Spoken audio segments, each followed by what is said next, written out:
hello लोगोफोर नोंथांमोनखौ बरायबाय दिनैनि भिडियोआव सरि भिडियोआ एसे लेट जाबाय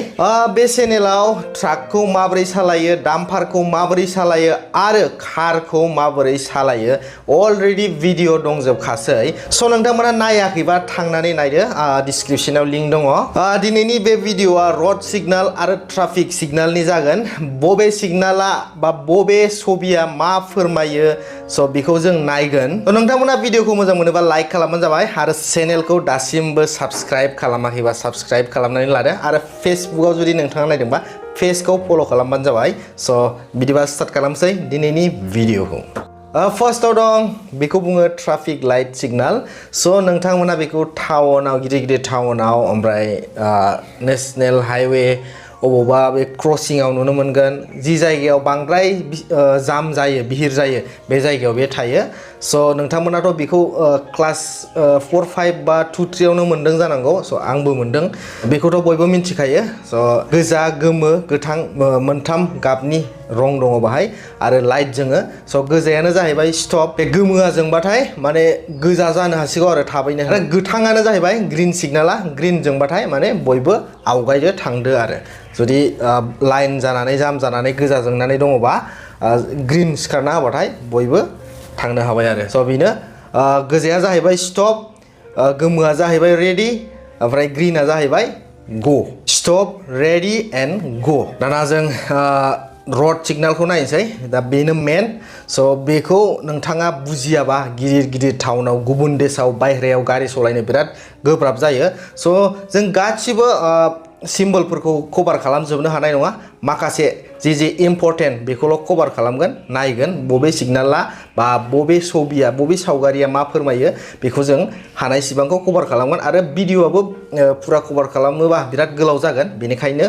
सर्टयै माने जि इम्परटेन्ट बेखौल' जों नायगोन आरो दे मोनथाम टाइपनि दङ रड सिगनेला फार्स्टआवनो दं मेन्डेटरि रेगुलेटरिबो होनो बेखौ ओमफ्राय सेकेन्डआव दं कशनारि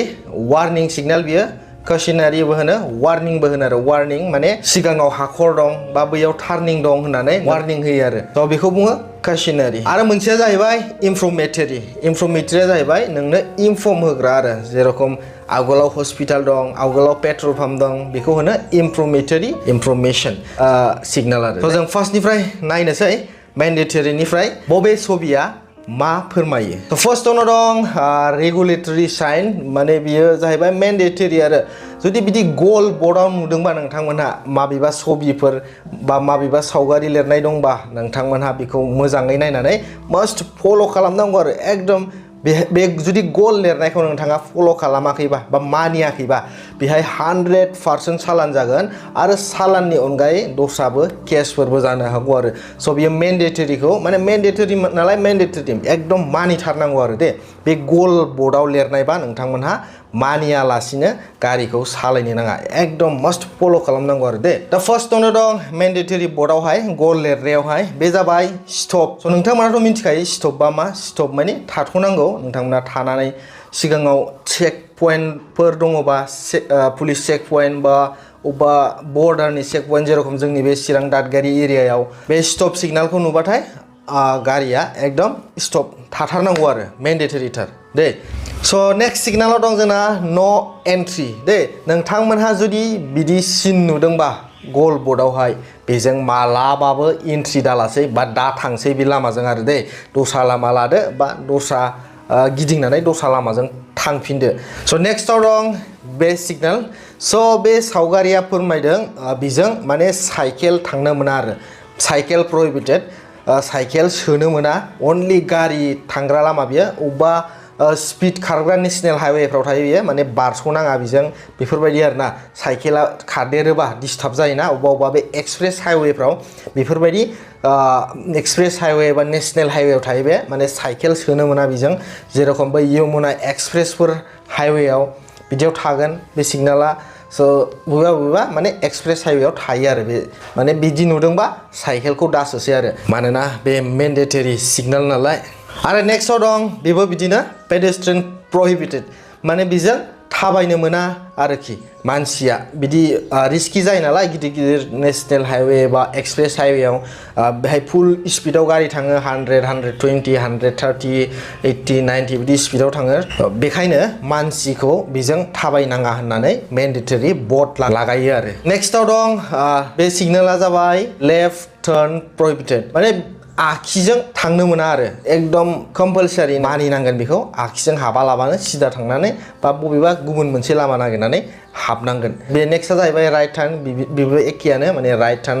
लानो मोना सिदा स्ट्रेट प्रोहिबिटेड बेफोरबायदि थागोन स' बिदि गल बर्डआव लिरनायबाथाय माने एकदम मास्ट फल' खालामनांगौ आरो मानिनानै सोलिनांगौ नङाबा नों बायदिसिना खाथायबाबो बुंबाबो हाया बेखौ नोंथाङा फल' खालामथारनांगौ नङाबा सालान दानो आरो स' नेक्स्टआव दं अभारटेकिं प्रोहिबिटेड स' बियो जाहैबाय जि जायगायाव अभारटेक खालामनो रिस्की बा बारा स्पिड सालायजाया गारिया बेफोरबायदि जायगायाव थायो बियो अभारटेक खालामनो मोना अबेबा जायगायाव स' बिदि बर्डखौ नुदोंबा नोंथांमोनहा मालाबाबो अभारटेक दा खालाम स' नोंनि जिउआबो खाट्रा जागोन डेन्जाराव थागोन रिस्कियाव आरो बै गुबुन सासेखौबो नोंथाङा रिस्कियाव खोलैगोन आरो अभारटेक खालामनानै माने बैथ' मानिनानै सोलिनानै फैगासिनो गावबा गाव लामाजों ओमफ्राय नोंथाङा जुदि अभारटेक खालामना होयोबा बैयाव सौग्रावबाय दा नेक्स्टआव दं हर्न प्रोहिबिटेड स' बेथ' गोबां जायगायाव थायो नाथाय जों मानिया बेखौ मानिनो नागिरा खेल खालामा स' बे बबे जायगायाव थायो होनोबा बियो हस्पिटाल खाथियाव थायो अबेबा अफिस खाथियाव थायो अबेबा स्कुल खाथियाव थायो बेखौ मानि थाखाय होदों होनोबा बे जाहैबाय हर्न प्रोहिबिटेड नालाय नोंथाङा बाहाय हर्न दामनो मोना बेल दामनो मोना आरो स' अबेबा हस्पिटालाव होदोंबा माने नोंथाङा बे हस्पिटाल सिदा हर्न दामनो नाङा बबेबा अफिस जाहाथे दावराव जाया अबेबा अफिस खाथियाव होयो अबेबा स्कुल खाथियाव होयो अबेबा हस्पिटालाव होयो आरो ना स' हस्पिटाल स्टाफ जोंनाथ' बे बङाइगावफोराव लवार आसामाव बाब्रे रावबो मानिया अट'फ्रा दिदि दादा दां दां दुंदां बासफ्राबो बेयावनो बास पार्किं दंना मानिया रावबो दामना होयो स' दा बिसोरखौ गोसोबायदि सालान लानो हायो आरो जोंनि बङाइगाव ट्राफिक पुलिसा एसे स्ट्रिक्ट खालामोबा स' दा मेन्डेटरि नालाय बेखौ मानिथारनांगौ आरो मास्ट फल' स' सिभिक सेन्स होननाय गैया मोनसेबो आरो बेफोर गासैखौबो मानिनानै सोलियोबानो एक्सिडेन्टफ्राबो खम जायो स' गावनि जिउआबो बासायो आरो गुबुन सासेयाबो बासायो आरो स' नेक्स्टआव दं नैबे सिगनेला स' बे सिगनेला बिदिनो हाइवेआव थायो गामि सिङाव थायो जेरावबो थायो आरो बे सिगनेला बियो जाहैबाय स्पिड लिमिटनि थाखाय होयो स' अबेबा 30 थायो 40 थायो 50 थायो माने बिनि एबभ नोंथाङा सालायनो नाङा मालाबाबो बे सिगनेलखौ नुदोंबा गावनि जिउआनो रिक्स जागोन आरो दे बै सोरबा सासेनि जिउआबो रिक्स जागोन बे सिगनेलखौ स्पिड लिमिटनि थाखाय होयो दे स' नेक्स्टआव दं बे सिगनेल स' बे सिम्बलाव नोंथांमोना नुदोंना 10T होनाय स' बे जाहैबाय वेट लिमिट बाहाय 10 टनल' माने 10 टनल' केपेसिटि बे जेनेबा अबेबा लामायाव थायो आरो बे अबेबा दालांफ्राव थागोन बिसिबां केपेसिटिनि लामा बिसिबां टन केपेसिटिनि दालां बे जाहैबाय वेट लिमिटनि थाखाय होयो स' नेक्स्टआव दं नैबे सिम्बला बे सिगनेलानो जाहैबाय नो स्टपिं जुदि मोननै बिदि एक्स दाननाय नुदोंबा बेकग्राउन्डआव निला कालारनि दङबा नो स्टपिं बेखौ नुदोंबा नोंथांमोना बे जायगायाव लाखिनो नाङा दे नेक्स्टआव दं स' बे सिम्बला जाहैबाय बिराद डेन्जार बे जाहैबाय नो पार्किं आरो दे नो पार्किं बियो नोंथांमोना जुदि बे सिगनेलखौ नुदोंबा मालाबाबो बे जायगायाव दा दोनखासै आरो बिदि मेन्डेटरियाव लिरदोंबा स' नोंथाङा बाइकखौ जुदि दोनदोंबा बाइकआबो थिखोना लांजागोन आरो कारखौ जुदि दोनदोंबा काराबो लांजागोन आरो क्रें लाबोनानै स' बेखायनो बे नो पार्किं बेफोरबायदि मेन्डेटरि बर्डआव लिरदोंबा मालाबाबो पार्किं खालामनो नाङा आरो दाना नेक्स्टआव दं बे जाहैबाय ब्लुआव लिरदोंबा नोंथांमोना बेखौ मानिनानै मावथारनांसिगौ जाहैलायबाय आरो बे ब्लुआव लिरदोंबा जेरखम बे सिम्बलखौ नायबानो जाबाय नोंथांमोनहा बे जाहैबाय हर्नखौ दानाखैना बेहाय हर्न होनो थिनदों आरो कम्पालसारि हर्न होनानै थांनांगौ बबेबा हिल्स एरियायाव थायो बियो बा बबेबा टार्निंफ्राव बा बबेबा एसे डेन्जारेस रडफ्राव थायो जेरै टार्निं बा नोंथांमोनहाथ' मिथियाना जोंनि आवगोलजोंहाय गारि फैगासिनो बेखौ स' बाहाय नोंथांमोना हर्न दामै दामै थांनांसिगौ आरो बेखौ लगायदोंबा कम्पालसारि दा नेक्स्टआव नैबे सिम्बलानो जाहैबाय कम्पालसारि टार्न लेफ्ट माने एकदमबारे लेफ्ट थांथारनांगौ जाहैलायबाय बेजों बेबायदिनो ब्लुआव जुदि होदोंबा वाइटजों थिर खालामदोंबा नोंथांमोना बेखौ मानिनानै थांनांगौ जाहैबाय आरो दे बेनो जाहैबाय मेन्डेटरि सिगनेल स' नेक्स्टआव दं कशनारि वार्निं सिगनेल बियो वार्निं होग्रा स' नायदिनि जों बेखौबो बिदि ट्रायंगल बोर्डआव लिरदोंबाथाय बेयो जाहैबाय वार्निं सिगनेल थ' फार्स्टआवनो दं जोंना नैबे सिम्बोला स' बे जाहैबाय राउन्ड एबाउट होनो बेखौ राउन्ड एबाउट सिम्बल राउन्ड एबाउटआ मा होनोबा राउन्ड एबाउटआ जाहैबाय सारि खना बे गेजेराव ट्राफिक पइन्ट थायोना जेरै बे क'क्राझाराव दङ मोनसे फ्लाइअभारनि सिगाङावहाय गेजेराव ट्राफिक पुलिस थानानै ओरैजाय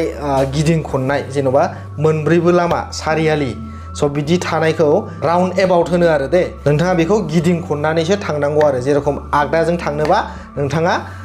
बे ट्राफिक पइन्टखौ गिदिं खननानैसो ओरै आगदाजों थांनो हागोन आरो आगसिजों थांनोबा ओरै गिदिं खननानैसो आगसिजों थांनांगोन स' बेखौनो बुङो राउन्ड एबाउट स' नेक्स्टआव दं बे सिम्बोलानो जाहैबाय T इन्टारसेक्सन माने सिदा थांनानै जोंनि लकेल लामा गैया होमबा बिदि सिदा थांनानै नेशनेल हाइवेआव गादेरहैनाय बा लामा गुवाराव गादेरहैनाय स' बेफोरबायदिखौ होनो T इन्टारसेक्सन आरो नेक्स्टआव दं बेखौथ' बयबो मिथिखायो स्पिड ब्रेकारनि थाखाय बेयो नोंथांखौ वार्निं होबाय आरो सिगाङावहाय स्पिड ब्रेकार दङ होननानै स' अबेबा जायगायाव स्पिड ब्रेकार दंबा बेखौ एसे सिगाङावहाय लागायो बेखौ नुदोंबा नोंथांमोना साननानै लादो सिगाङावहाय स्पिड ब्रेकार दं आरो स' नेक्स्टआव दं बे जाहैबाय स्कुलनि थाखाय स्कुल एहिड माने स्कुलनि एसे सिगाङावहाय लगायो बेखौ नोंथांमोना बे सिगनेलखौ नुदोंबा साननानै लादो सिगाङावहाय स्कुल दं आरामसे लासै थांबानो जाबाय माने उन्दैफोर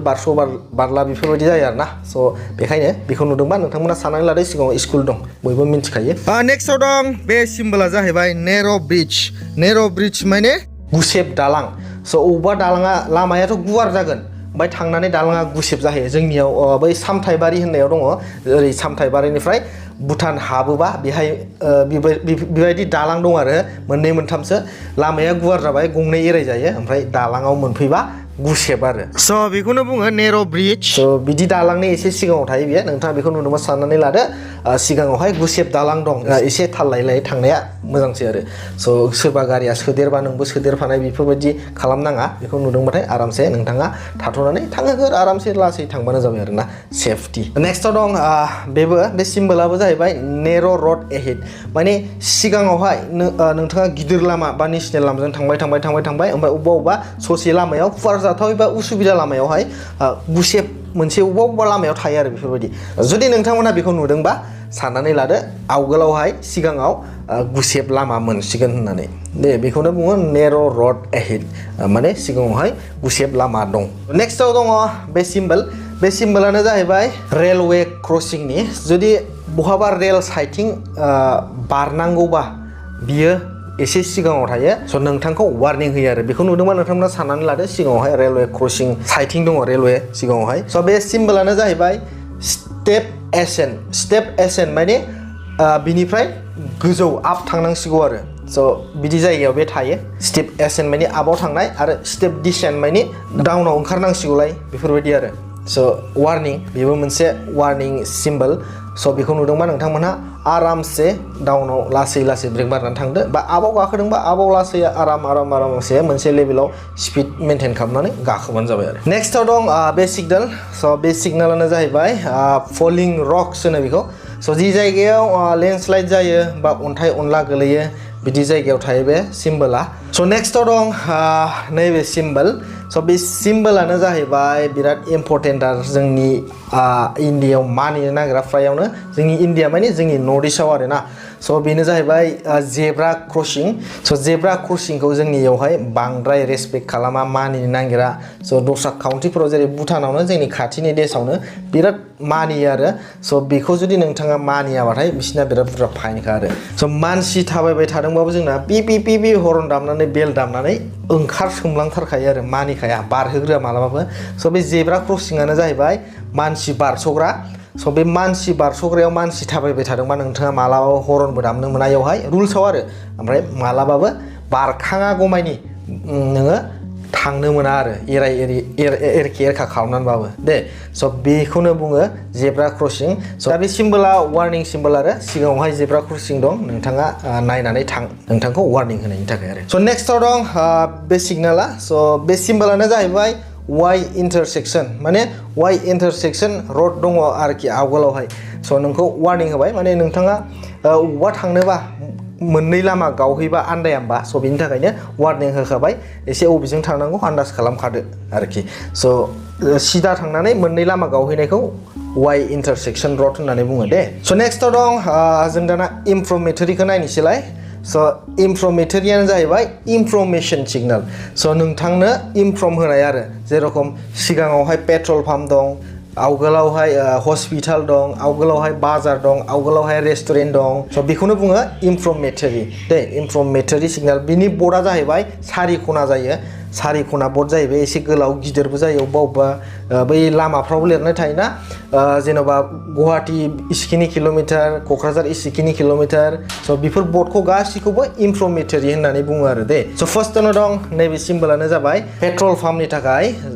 जेन'बा 1 किल'मिटार एडभान्स बा 500 मिटार एडभान्स बेफोरबायदि लगायनानै दोनो जाहाथे नोंथाङा इनफर्म मोनो आरो सिगाङावहाय पेट्रल पाम्प दं होननानैहाय स' बे जाहैबाय पेट्रल पाम्पनि थाखाय नोंथांखौ इनफर्म होबाय आरो सिगाङाव पेट्रल पाम्प दं होननानै स' नेक्स्टआव दं नैबे सिम्बलानो जाहैबाय हस्पिटालनि थाखाय अबेबा जेन'बा 500 मिटार सिगाङाव बा 500 मिटार सिगाङाव हस्पिटाल दंबा बेफोरबायदि लागायनानै दोनगोन जुदि नोंथांनो हस्पिटालनि गोनांथिबा बेफोरबायदि बर्ड नुदोंबाथाय नोंथाङा आरामसे थांनो हाबाय आरो हस्पिटाल दङ होननानै बेखौ इनफर्म होनाय जाहैबाय नोंथाङा आरो नेक्स्टआव दङ नैबे सिम्बलानो जाहैबाय मिटिं प्लेस माने बियो रेस्टुरेन्ट बा हटेल बा दङबा बेखौबो आधा किल'मिटार बा 1 किल'मिटार एडभान्स लागायो आरो इनफर्मेशननि थाखाय जाहाथे नोंथाङा मिन्थियो सिगाङावहाय हटेल दंसै ओंखाम जानो हाबाय आरामसे बेखौ बुङो डेस्टिनेशन सिगनेल स' बेहाय गोबां जेन'बा जोंनि नेशनेल हाइवेआवबो दंना गुवाहाटीया 25 किल'मिटार बा 200 किल'मिटार क'क्राझारा 60 किल'मिटार 150 किल'मिटार बिदि लिरनाय नङा मा स' बेखौनो बुङो रड डेस्टिनेशन सिगनेल दे आरो नेक्स्टआव दं बेफोरबायदि फि बिदि बर्डआव जुदि नोंथांमोनहा बिदि फि नुदोंबा नोंथाङा साननानै लादो आरो बे पार्किं एरियासै स' पार्किं एरियायाव बे थायो नोंथाङा बाव पार्किं खालामनो हागोन जेबो सालान थालान गैला आरो बाहाय सालान दाननाय जेबो गिनांगौ रिस्कि गैला पार्किं एरियासै स' आइ हप नोंथांमोनहा बुजिबायदां बबे सिगनेला बा बबे सिम्बला मा खामानिनि थाखाय स' मेनानो मोनथाम थायो फार्स्टआवनो दं जोंना मेन्डेटरि सेकेन्डआव दं वार्निं थार्डआव दङ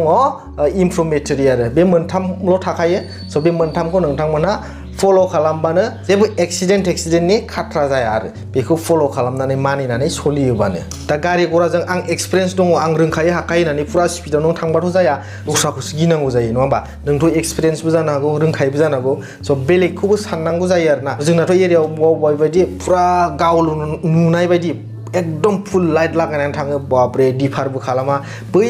मोदान जाग्रायादि बेसेबां खस्थ' जादों स' लामाखौबो नुनो नागिरा अबेबाथ' मोदान जाग्राया बेनो सौग्रावनो हागौ नोंनाव नोंसो नुदों बैथ' नुवाखैना बैना मेगनाव नांगासिनो लाइटआ स' बेफोरबायदिबो गोबां घटना जायो आरोना बेखायनो मोनाफ्राव लाइटखौ डिफार खालामनानै सलाय बा गारि फैनाय समाव डिफार खालामनानै हो नों डिफार खालामना होबासो बैबो लामाखौ नुगोन ना भिडिअखौ बारा गोलाव खालामला स' नोंथांमोनाबो बरिं जागोन बेनिखायनो एसे सर्टआवनो फोजोबबाय नोंथांमोना माखौबा बुजिनो मोनाखै बा कमेन्टआव लिरनानै सोंबानो जाबाय आं गासिनिबो कमेन्टखौ रिप्लाइ होजोबगोन जों बेखौथ' मिथिनो मोनबाय बे गल बर्डआव लिरोबा माने मानिथारनानै सोलिनांगौ आरो नङाबा सालान दाननो हागौ बा केसफोरबो जानो हागौ आरो ओमफ्राय जुदि ट्रायंगोलाव नुदोंबा नोंथांमोनहा बेखौ साननानै लादो आरो बियो सिगाङावहाय माबा मोनसे जागोन बा माबा मोनसे जाथावना दङ जों साबधानै थांनांगोन स' बिनि थाखाय बे वार्निं सिगनेलखौ होयो आरो थार्डआव दङ इनफर्मेटरि स' बेखौ नुदोंबा नोंथांमोना सिगाङावहाय मा दङ बेखौ इनफर्म होबाय आरो नोंनो स' लोगोफोर बे भिडिअखौ बेयावनो फोजोबनोसै नोंथांमोना भिडिअखौ मोजां मोनदोंबा लाइक शेयार साबस्क्राइब खालामबानो जाबाय स' लोगो मोनसिगोन नेक्स्ट भिडिअआव जै बर' हारिनि